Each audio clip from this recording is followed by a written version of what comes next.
કાશ્મીરના સફરજનની સુગંધથી તાજગી અને મીઠાશનો આનંદ.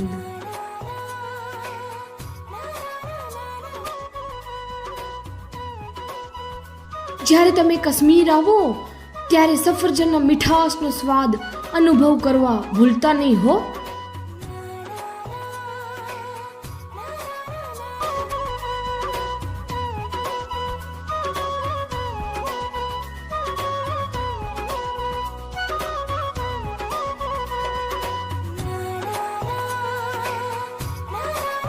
કાશ્મીરમાંની સફરજન સ્વાદ અને રંગે આપણી જીભ પર અને ખુશી પર મીઠાશ ભરે છે.